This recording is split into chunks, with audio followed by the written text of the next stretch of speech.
السلام علیکم۔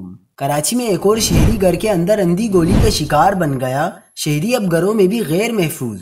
واقعے نے خطرے کی گھنٹی بجا دی۔ کیا آپ حالات حاضرہ سے آگاہی حاصل کرنا چاہتے ہیں؟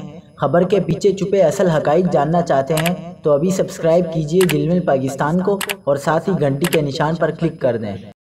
آپ کو بتاتے چلیں کہ کراچی کے علاقے بلدیہ گلشن غازی میں ایک گھر میں نامعلوم سمت سے آنے والی گولی سے ایک شہری کی جان چلی گئی۔ جاباک شخص کی شناخت 20 سالہ صدیق کے نام سے ہوئی ہے۔ ریسکیو ذرائع کا کہنا ہے کہ متوفی کی لاش ضابطے کی کارروائی کے لیے اسپتال منتقل کر دی گئی ہے۔ واضح رہے کہ گزشتہ چند روز سے کراچی کے مختلف علاقوں میں نامعلوم سمت سے آنے والی اندھی گولیاں گھروں کے اندر شہریوں کو شکار کر رہی ہیں۔ پولیس حکام کا کہنا ہے کہ شادی بیاہ میں فائرنگ یا دیگر مواقع پر ہوائی فائرنگ سے ایسے حادثات رونما ہو سکتے ہیں۔ اس سے قبل کراچی کے علاقے لانڈی 36 سی شیر آباد میں گولی لگنے سے لڑکی زخمی ہوئی تھی۔ لڑکی گھر کی چھت پر موجود تھی کہ نامعلوم سمت سے گولی آ کر لگی۔